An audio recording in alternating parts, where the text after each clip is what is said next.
Hi hello friends, ನಮಸ್ತೆ. TRD ಚಾನಲ್ಗೆ ತಮಗೆಲ್ಲರಿಗೂ ಪ್ರೀತಿಯ ಸ್ವಾಗತ. ಫ್ರೆಂಡ್ಸ್, ಎಲ್ಲರೂ ಹೇಗಿದ್ದೀರಾ? ಚೆನ್ನಾಗಿದ್ದೀರಾ ಅಂತ ಭಾವಿಸ್ತೀನಿ. ಸೊ ನಾನು ಕೂಡ ಸೂಪರ್ ಆಗಿದ್ದೀನಿ. ಸೊ ಅಕ್ಕನ ಮನೆಯಲ್ಲಿ ಇದ್ದೀನಿ. ನಾನು ಹೇಳಿದಾಗೆ ಈ ಒಂದು ವಾರ ಪೂರ್ತಿ ಅಕ್ಕನ ರೆಸಿಪಿಯನ್ನ ನಾನು ಶೂಟ್ ಮಾಡ್ತಾ ಇದ್ದೀನಿ. ಅನ್ನಕ್ಕೆ ನೆನೆಸಿದಾಳೆ. ನೆನೆಸಿ ಇಲ್ಲಿ ಒಂದು ಬೌಲಲ್ಲಿ ಹಿಂಡಿ ಇಟ್ಕೊಂಡಿದ್ದಾಳೆ. ಏನ್ ಮಾಡ್ತಾಳೆ ಕೇಳೋಣ. ಆಲ್ರೆಡಿ ನಿಮಗೆ ಗೊತ್ತಾಗಿರುತ್ತೆ ಮಂಡಕ್ಕಿ ನೀರಲ್ಲಿ ನೆನೆಸಿದ್ರೆ ಏನ್ ಮಾಡ್ತೀವಿ ಅಂತ. ಹಲೋ ಅಕ್ಕ. ಏನ್ ಟಿಫನ್ ಮಾಡ್ತಿದೀಯಾ ಇವತ್ತು? ಮಂಡಕ್ಕಿ ಉಸ್ಲಿ ಮಾಡ್ತಾ ಇದ್ದೀನಿ. ಓ, ಮಂಡಕ್ಕಿ ಉಸ್ಲಿ ಜೊತೆಗೆ ಏನಿಲ್ಲ. ಬಜ್ಜಿ ಇಲ್ಲ. ಅಯ್ಯೋ, ವಡೆ ಇಲ್ಲ ಇಲ್ಲ ಏನೂ ಇಲ್ವಾ? ಬರೀ ಇದು ಮಂಡಕ್ಕಿ ಉಸುಳಿನಾ?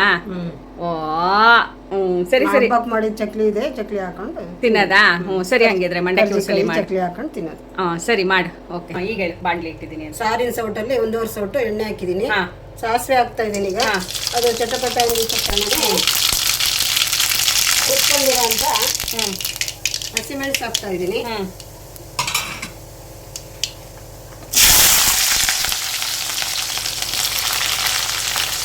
ಈರುಳ್ಳಿ ಹಾಕ್ತಾ ಇದ್ದೀನಿ. ಈರುಳ್ಳಿ, ಕರಿಬೇವು ಸೊಪ್ಪು, ದೊಡ್ಡ 2 ನೀರುಳ್ಳಿ, ಒಂದು 8 ಹಸಿಮೆಣಸು, ಸಣ್ಣಕ್ಕೆ ಸ್ವಲ್ಪ ಮೀಡಿಯಂ ಸೈಜಲ್ಲಿ ಹೆಚ್ಕೊಂಡು ಒಗ್ಗರಣೆಗೆ ಹಾಕೋದು. ಓಕೆ ಫ್ರೆಂಡ್ಸ್, ಸಾರಿನ ಸೌಟಲ್ಲಿ 1 ಸೌಟು ಎಣ್ಣೆ ಹಾಕಿದಾಳೆ ಅಕ್ಕ. ಹಾಗೆ ಒಂದು 8 ಹಸಿಮೆಣಸಿನಕಾಯಿಯನ್ನ ಹೆಚ್ಚಿ ಹಾಕಿದಾಳೆ. ಹಾಗೆ ದೊಡ್ಡದು 2 ಈರುಳ್ಳಿಯನ್ನ ಹಾಕಿದಾಳೆ. ಹಾಗೆ ಕರ್ಬೇವಿನ ಸೊಪ್ಪನ್ನ ಒಂದು 3 ಎಸಳು ಕರ್ಬೇವಿನ ಸೊಪ್ಪನ್ನ ಹಾಕಿದಾಳೆ. ಇವಳು ಸ್ವಲ್ಪ ಕರ್ಬೇವಿನ ಸೊಪ್ಪು ಜಾಸ್ತಿ ಯೂಸ್ ಮಾಡ್ತಾಳೆ.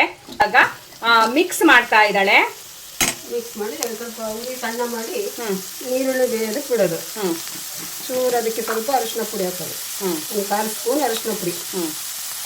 ಮಿಕ್ಸ್ ಮಾಡಿದ ನಂತರ ಸ್ವಲ್ಪ ಅರಿಶಿನ ಪುಡಿ ಹಾಕಿ ಮತ್ತೆ ಮಿಕ್ಸ್ ಮಾಡಿ ಸ್ಟವ್ ಫ್ಲೇಮನ್ನು ಕಡಿಮೆ ಮಾಡಿ ಬೇಯೋಕ್ಕೆ ಬಿಡಬೇಕಂತೆ. ಸೊ ಇವಾಗ ಅರಿಶಿನ ಪುಡಿ ಹಾಕಿದ್ದಾಳೆ. ನಾನೇ ಮಿಕ್ಸ್ ಮಾಡ್ತೀನಿ. ಇದನ್ನು ಮುಚ್ಚಳ ಮುಚ್ಚಿ ಬೇಯಕ್ಕೆ ಬಿಡ್ತೀಯಾ? ಹಾಗೆ ಬಿಡ್ತೀಯಾ? ಸೊ ಉರಿ ಕಡಿಮೆ ಮಾಡಿ ಬೇಯಕ್ಕೆ ಬಿಡ್ತೀಯಾ? ಟೊಮೆಟೊ ಯಾವಾಗ ಹಾಕ್ತೀಯಾ? ಈಗ ಸ್ವಲ್ಪ ಬೆಂದಿದ ತಕ್ಷಣ. ಸರಿ, ಇಷ್ಟು ಬೆಂದ್ರ ಮೇಲೆ ಟೊಮೆಟೊ ಹಾಕೋದು. ಸರಿ. ಒಂದು 2 ನಿಮಿಷ ಈರುಳ್ಳಿ ಬೆಂದ ನಂತರ ಟೊಮೆಟೊ, ದೊಡ್ಡದು 2 ಟೊಮೆಟೊ ಸಣ್ಣಕ್ಕೆ ಈ ರೀತಿ ಹೆಚ್ಕೊಂಡು ಹಾಕೋದು. ಇದಕ್ಕೆ ಸ್ವಲ್ಪ ಉಪ್ಪು ಹಾಕೋದು, ಪುಡಿ ಉಪ್ಪು. ಸರಿ, ಬೇಗ ಬೇಯುತ್ತೆ ಅಂತ. ಕೊಡ್ಲಾ ಉಪ್ಪು? ನೀನೇ ಹಾಕ್ತೀಯಾ? ನೋಡಿ, ಈರುಳ್ಳಿ ಸ್ವಲ್ಪ ಮಾಗದ ಮೇಲೆ ಒಂದು 2-3 ನಿಮಿಷ ಬೇಯಿಸಿ ನಂತರ 2 ಮೀಡಿಯಮ್ ದಪ್ಪ ಟೊಮೆಟೊ ಹಾಕಿ ಇವಾಗ ಉಪ್ಪು ಹಾಕ್ತಾ ಇದ್ದಾಳೆ. ಸ್ವಲ್ಪ ಈರುಳ್ಳಿ ಟೊಮೆಟೊ ಬೇಯೋದಕ್ಕೋಸ್ಕರ ಉಪ್ಪನ್ನ ಹಾಕ್ತಾ ಇದ್ದಾಳೆ ಅಕ್ಕ. ಮಂಡಕ್ಕಿ ಸೂಸ್ಲಾ ಅಂತ ಅಂದ್ರೆ ಯಾರು ಬೇಡ ಅಂತ ಹೇಳಲ್ಲ, ಅಷ್ಟು ರುಚಿಯಾಗಿರತ್ತೆ ತಿನ್ನೋಕೆ. ಸೊ ವಾರದಲ್ಲಿ 1 ದಿನ ಎಲ್ಲಾ ತರದ ತಿಂಡಿಗಳನ್ನು ಮಾಡ್ಕೊಂಡು ತಿಂದ್ರೆ ಬೇಜಾರು ಅನ್ಸೋದಿಲ್ಲ. ಒಂದೇ ತರ ಮಾಡ್ಕೊಂಡು ತಿಂತಾ ಇದ್ರೆ ಮನೆಯಲ್ಲಿ ಮಕ್ಕಳು ಇದ್ರೆ ಯಾರಾದ್ರೂ ತಿನ್ನೋಕೆ ಬೇಜಾರು ಮಾಡ್ಕೊಳ್ತಾರೆ. ಈಗಿನ ಕಾಲದಲ್ಲಂತೂ ದೊಡ್ಡವ್ರಿಗೂ ಬೇಜಾರನೇ. ಸೊ ಹಾಗಾಗಿ ದಿನಕ್ಕೊಂದು ತಿಂಡಿಗಳನ್ನ ಮಾಡಿಕೊಂಡು ರುಚಿಯಾಗಿ ತಿನ್ನೋಣ ಮಾಡಿ 5 ನಿಮಿಷ. ಈಗ ಫ್ಲೇಮನ್ನ ಕಡಿಮೆ ಮಾಡ್ಕೋತಾ ಇದ್ದಾಳೆ. ಕಡಿಮೆನಲ್ಲಿ ಇವಾಗ ತಟ್ಟೆ ಮುಚ್ಚಿ ಸ್ವಲ್ಪ ಒಂದ್ 2 ನಿಮಿಷ ಬೇಯಿಸ್ಕೊತಾಳೆ. ಫ್ರೆಂಡ್ಸ್ ನೋಡಿ, ಇವಾಗ 1-2 ನಿಮಿಷ ಮುಚ್ಚಳ ಮುಚ್ಚಿ ಬೇಯಿಸಿದ್ಲಲ್ಲ, ಇವಾಗ ಮತ್ತೆ ಅದನ್ನ ಮಿಕ್ಸ್ ಮಾಡ್ತಾ ಇದ್ದಾಳೆ. ಸ್ವಲ್ಪ ಹುಣಸೆ ಹುಳಿ. ಹುಣಸೆ ಹುಳಿ ಹಾಕ್ತೀಯಾ? ಚೆನ್ನಾಗಿರುತ್ತೆ, ರುಚಿ ಚೆನ್ನಾಗಿರುತ್ತೆ.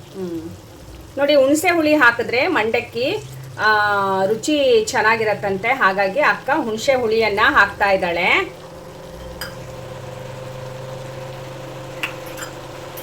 ಇವಾಗ ಹುಳಿ ಹಾಕಿದ್ರೆ ಸ್ವಲ್ಪ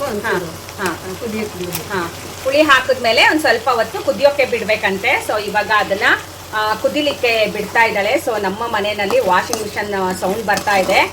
ಸೊ ಏನಾದರೂ ಡಿಸ್ಟರ್ಬೆನ್ಸ್ ಅಂತ ಅನ್ಸಿದ್ರೆ ಕ್ಷಮೆ ಇರಲಿ ಫ್ರೆಂಡ್ಸ್. ಓಕೆನಾ? ಇವಾಗ ನೀರಲ್ಲಿ ನೆನೆಸಿ ಹಿಂಡಿ ಒಂದು ಬೌಲಲ್ಲಿ ಎತ್ತಿಟ್ಟಿದ್ಲು. ಈಗ ಅದನ್ನ ಹಾಕ್ತಾ ಇದ್ದಾಳೆ. ಒಗ್ಗರಣೆ ಬೆಂದಿದೆ, ತುಂಬ ಬೆಂದಿಲ್ಲ ಫ್ರೆಂಡ್ಸ್. ನಾವು ಈರುಳ್ಳಿ ಮೆತ್ತಗಾಗೋವರೆಗೂ ಬೇಯಿಸ್ತೀನಿ ನಾನು, ಆದರೆ ಅಕ್ಕ ಹಾಗಲ್ಲ, ಸ್ವಲ್ಪ ಕ್ರಂಚಿಯಾಗಿ ಇರೋ ಹಾಗೇನೆ ತೆಗೆದುಬಿಡ್ತಾಳೆ. ಸೊ ತುಂಬ ಮೆತ್ತಗೆ ಬೇಯಿಸಲ್ಲ. ಈಗ ಮತ್ತೆ ಮೇಲೆ ಸ್ವಲ್ಪ ಉಪ್ಪು. ಓಕೆ, ಇವಾಗ ಮತ್ತೆ ಸ್ವಲ್ಪ ಉಪ್ಪು ಹಾಕಿದಾಳೆ. ಸೊ ಇವಾಗ ಮಂಡಕ್ಕಿನ ಮಿಕ್ಸ್ ಮಾಡ್ತಾ ಇದ್ದಾಳೆ.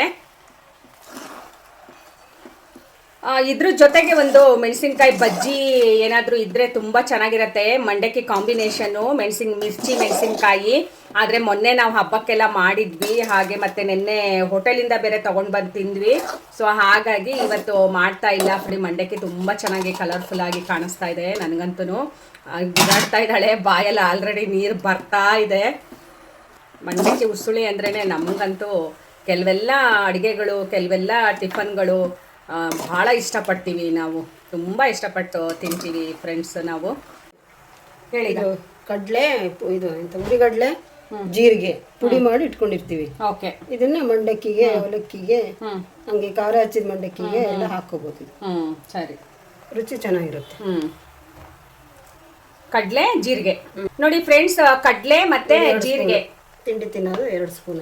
ಒಂದು 2 ಸ್ಪೂನಿನಷ್ಟು ಮಂಡಕ್ಕಿಗೆ ಹೀಗೆ ಹಾಕಿ ಮಿಕ್ಸ್ ಮಾಡಿದ್ರೆ ರುಚಿಯಾಗಿರತ್ತಂತೆ. ತುಂಬಾನೇ ತಿನ್ನೋಕೆ ಸಖತ್ ಟೇಸ್ಟ್ ಆಗಿರತ್ತೆ ಹೀಗೆ ಪೌಡ್ರ್ ಮಾಡಿ ಇಟ್ಕೊಂಡ್ರೆ ಅಂತ ಹೇಳ್ತಾ ಇದ್ದಾಳೆ. ಸೊ ಅವಳು ಒಂದು ಡಬ್ಬಿ ತುಂಬ ಪೌಡ್ರ್ ಮಾಡಿ ಇಟ್ಕೊಂಡಿದ್ದಾಳೆ, ಬೇಕಾದಾಗೆಲ್ಲ ಹೀಗೆ ಯೂಸ್ ಮಾಡ್ತಾಳೆ. ನೋಡಿ ಎಷ್ಟು ಚೆನ್ನಾಗಿ ಕಾಣಿಸ್ತಾ ಇದೆ ಅಲ್ವಾ? ಯಾವಾಗ ತಿಂತೀವೋ ಅನ್ನೋ ಥರ. ಕಾಯಿ ತುರಿ ಮೇಲೆ ತಿನ್ಬೋದು. ಕೊತ್ತಂಬರಿ ಸೊಪ್ಪಿದ್ರೆ ಹಾಕೋಬಹುದು. ಕೊತ್ತಂಬರಿ ಸೊಪ್ಪಿದ್ರೆ ಹಾಕೊಳ್ಬೋದು ಫ್ರೆಂಡ್ಸ್. ಸೊ ನಾನು ಅಕ್ಕ ಈ ವಿಷಯದಲ್ಲಿ ಒಂದೇ ಥರ. ನಾನು ರೇಟ್ ಇದ್ರೆ ತರಿಸಲ್ಲ, ರೇಟ್ ಕಡಿಮೆ ಇದ್ರೆ ತರಿಸ್ತೀನಿ. ಸೊ ಹಾಗೆ ತುಂಬ ರೇಟ್ ಇದೆ ಕೊತ್ತಂಬರಿ ಸೊಪ್ಪು, ಹಾಗಾಗಿ ಕೊತ್ತಂಬರಿ ಸೊಪ್ಪು ಮೇಲೆ ಹಾಕೊಂಡು ತಿನ್ನು. ಹಾಗಾಗಿ ನಾನು ಕೂಡ ಕೊತ್ತಂಬರಿ ಸೊಪ್ಪನ್ನ, ಹಾಗಾಗಿ ಅವಳು ಕೂಡ ಕೊತ್ತಂಬರಿ ಸೊಪ್ಪನ್ನ ತರಿಸಿಲ್ಲ. ಸೊ ನಿಮ್ಮ ಮನೇಲಿ ಇದ್ರೆ ಸ್ವಲ್ಪ ಕೊತ್ತಂಬರಿ ಸೊಪ್ಪು ಹಾಕೊಂಡು ಕಾಯಿ ತುರಿಯನ್ನ ಹಾಕೊಂಡು ತಿನ್ನಿ. ಸೊ ಇವಾಗ ಸರ್ವ್ ಮಾಡುವಾಗ ಅವಳು ಕಾಯಿ ತುರಿಯನ್ನ ಹಾಕ್ಕೊಡ್ತಾಳೆ, ಮಂಡಕ್ಕಿಗೆ ಹಾಕಲ್ಲ.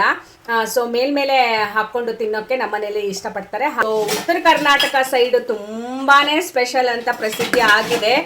ಆದರೆ ಇವಾಗ ಎಲ್ಲ ಕಡೆನೂ ಸ್ಪೆಷಲೇನೆ ಮಂಡಕ್ಕಿ ಉಸುಳಿ. ಸೊ ಯಾರು ಮಾಡಲ್ಲ, ಎಲ್ಲರೂ ಮಾಡ್ತಾರೆ ಫ್ರೆಂಡ್ಸ್ ಇವಾಗಂತೂ. ಸೊ ನೋಡಿ ಎಷ್ಟು ಚಂದ ಕಾಣಿಸ್ತಾ ಇದೆ ಅಲ್ವಾ? ಓಕೆ, ನಮಗಂತೂ ಬಾಯಿ ನೀರು ಬರ್ತಾ ಇದೆ. ಓಕೆ, ಹಾಕ್ಕೊಡಕ್ಕ, ಬೇಗ ಬೇಗ ತಿಂದ್ಬಿಟ್ಟು ಸ್ನಾನ ಮಾಡ್ತೀನಿ.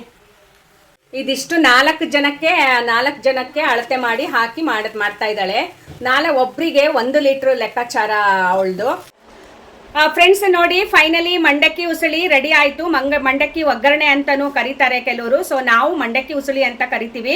ಸೊ ಇವತ್ತು ಭಾನುವಾರ ಬೆಳಗ್ಗೆ ಟಿಫನಿಗೆ ಅಕ್ಕ ಮಂಡಕ್ಕಿ ಉಸುಳಿ ಮಾಡಿದಾಳೆ. ಅವಳ ಕೈ ರುಚಿ ಅಂತ ಅಂದರೆ ನಳಪಾಕ ಮಹಾರಾಜಕ್ಕಿಂತ 1 ಕೈ ಮೇಲೆ ಅಂತಲೇ ಹೇಳ್ಬೋದು. ಅಷ್ಟು ಟೇಸ್ಟಾಗಿ ಮಾಡ್ತಾಳೆ. ಉಪ್ಪು ಖಾರ ಹುಳಿ ಎಲ್ಲ ಪರ್ಫೆಕ್ಟಾಗಿ ಹಾಕ್ತಾಳೆ. ಹಾಗಾಗಿ ನಾನು ಎಲ್ಲ ರೆಸಿಪಿಗಳಲ್ಲೂ ನಾನು ಇದನ್ನು ಹೇಳ್ತಾನೆ ಇರ್ತೀನಿ. ಸೊ ನೋಡಿ, ಇವಾಗ ರೆಡಿ ಆಗಿದೆ. ಕಾಯಿ ತುರಿನ ನಾವು ಮಂಡಕ್ಕಿನಲ್ಲೇ ಹಾಕಿ ಮಿಕ್ಸ್ ಮಾಡೋದಿಲ್ಲ. ಯಾಕೆ ಅಂತಂದರೆ ಮಂಡಕ್ಕಿ ಉಳಿದ್ರೆ ಸೊ ಮಂಡಕ್ಕಿ ಅಳಸೋಗತ್ತೆ. ಪದೇ ಪದೇ ಬಿಸಿ ಮಾಡಿದ್ರೆ ಚೆನ್ನಾಗಿರೋದಿಲ್ಲ. ಹಾಗಾಗಿ ಅದಕ್ಕೆ ಹಾಕೋಲ್ಲ. ತಟ್ಟೆಗೆ ಮಂಡಕ್ಕಿನ ಸರ್ವ್ ಮಾಡಿಕೊಂಡು ಅದ್ರ ಮೇಲೆ ಕಾಯಿ ತುರಿಯನ್ನು ಹಾಕ್ತೀವಿ ನಾವು.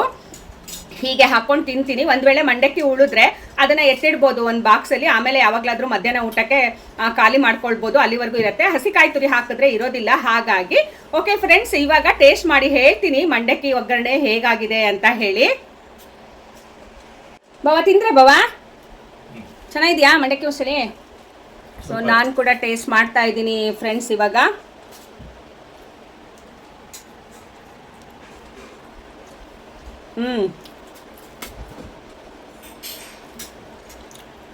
ಸಖತ್ತಾಗಿದೆ, ತುಂಬ ಚೆನ್ನಾಗಿದೆ ಫ್ರೆಂಡ್ಸ್.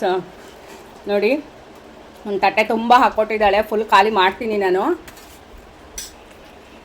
ಅದನ್ನು ನಾವೇ ಮಾಡ್ಕೊಂಡಿದ್ದು ತಿಂತಾ ಇದ್ರೆ ನಮಗೆ ರುಚಿ ಅನಿಸೋಲ್ಲ. ಹೀಗೆ ಯಾರಾದರೂ ಮಾಡ್ಕೊಡೋರಿದ್ರೆ ಒಂದು ತುತ್ತು ಜಾಸ್ತಿನೇ ಹೋಗುತ್ತೆ. ಸೊ ಈಗ ತುಂಬ ಚೆನ್ನಾಗಿದೆ. ಓಕೆ ಫ್ರೆಂಡ್ಸ್, ಹೊಟ್ಟೆ ಕೂಡ ತುಂಬ ಹಸಿವಾಗ್ತಾ ಇದೆ. ಮಂಡಕ್ಕಿ ನೋಡ್ದಂಗೆಲ್ಲ ಹಸಿವು ಜಾಸ್ತಿ ಆಗ್ತಾ ಇದೆ. ಇವಾಗ ಮಂಡಕ್ಕಿ ತಿಂದು ಮುಗಿಸ್ತೀನಿ. ಫ್ರೆಂಡ್ಸ್, ಇವತ್ತಿನ ವಿಡಿಯೋ ಹೇಗನ್ನಿಸ್ತು? ಮಂಡಕ್ಕಿ ಉಸುಳಿ ರೆಸಿಪಿ ನಿಮಗೆ ಇಷ್ಟ ಆಗಿದ್ರೆ ನನ್ನ TRD ಚಾನಲ್ನ ಲೈಕ್ ಮಾಡಿ, ಶೇರ್ ಮಾಡಿ, ಹಾಗೆ ಸಬ್ಸ್ಕ್ರೈಬ್ ಮಾಡಿಕೊಂಡು ಸಪೋರ್ಟ್ ಮಾಡಿ ಅಂತ ಹೇಳ್ತೀನಿ. ಇದುವರೆಗೂ ಯಾರೆಲ್ಲ ನನ್ನ ವಿಡಿಯೋ ನೋಡ್ತಾ ಇದ್ದೀರಾ, ಯಾರೆಲ್ಲ ಸಬ್ಸ್ಕ್ರೈಬ್ ಮಾಡ್ಕೊಂಡಿಲ್ಲ, ದಯವಿಟ್ಟು ಸಬ್ಸ್ಕ್ರೈಬ್ ಮಾಡಿಕೊಂಡು ಸಪೋರ್ಟ್ ಮಾಡಿ ಫ್ರೆಂಡ್ಸ್. ಮತ್ತೆ ಒಂದು ಹೊಸ ರೆಸಿಪಿಯೊಂದಿಗೆ ಸಿಗ್ತೀನಿ ಫ್ರೆಂಡ್ಸ್. ಬಾಯ್ ಬಾಯ್.